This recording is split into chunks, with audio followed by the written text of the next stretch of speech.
Complaints compounds.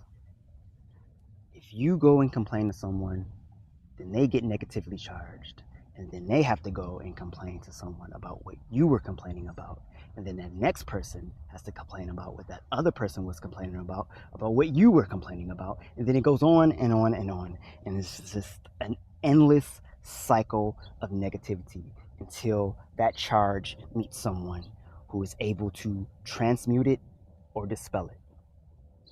There's a lot of stuff that's been going on in the world right now.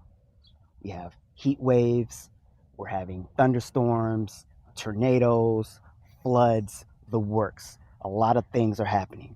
But the one thing that I've noticed is the people who lost the most complained the least. And the people who lost the least complained the most. Funny how that is.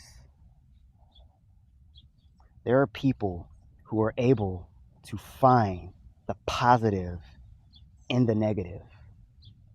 And there are people who are always able to find the negative in the positive. It's not good or bad. It's not right or wrong. It's what is beneficial and non-beneficial to the situation. When you have this negative charge in you and you're venting, that's totally fine and valid. You need to vent to get that shit out of you. But there's a difference between venting and complaining. And if your complaints aren't leading you to some kind of solution or resolution, shut the fuck up. There are people who are out in floods right now and they're treating that shit like it's a water park. And then there's people who lost their power, which sucks because you're losing your fucking food and all the rest of this shit. And then if your business is online, then you can't connect with people online and all the rest of that shit. But they still have their house, they still have their vehicle, they still have their health. That's the whole thing. It's really, it's just eye-opening for me. How people can constantly complain about things, and it's like, you're fine. Like, you are really fine. But you want to complain. You got to find something to complain about. That's easy.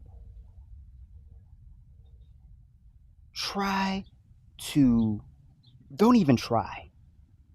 Start building on the blessings. Don't count your blessings. Build on them. That's what these other people are doing. It's a negative situation. You acknowledge it, but then you find the positivity in it. How can I make this glorious? How can I make this morning and moment glorious right now? Just like me, I'm out in nature right now.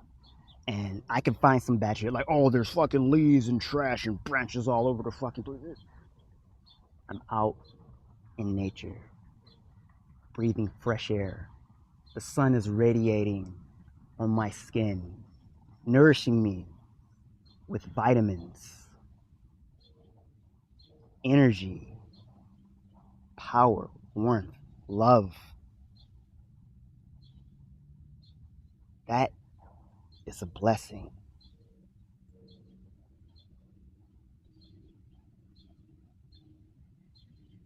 As I said, if your complaints aren't leading you to some kind of resolution, shut the fuck up.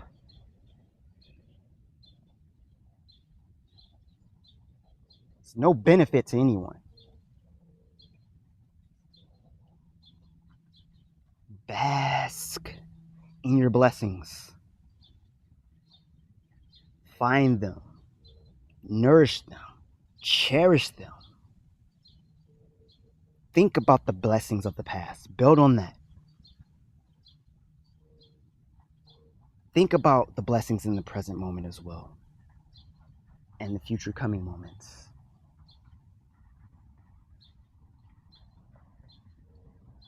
And when you start building on these blessings, you're going to have to constantly keep working on it, just as you're working a muscle. And it's not going to get too much easier for you. Like the lighter load, of course, because you're going to get stronger and stronger and stronger. The weight doesn't get lighter, you just get stronger. But the second that you just stop building on the blessings, you're gradually going to become weaker building on those blessings. You're not going to be able to do it. You're going to slide down the complaints. The chronic complaining cycle. Build on the blessings. Get stronger in that. I guarantee you, your life will change. That's all you need to do. There's beauty in everything that you're going through. When you look back in the past, the days that you survived 100% of your worst days. You're doing fine. What is there to complain about? You're still here. You're still alive. Build on that. Stop making excuses. Go create the art.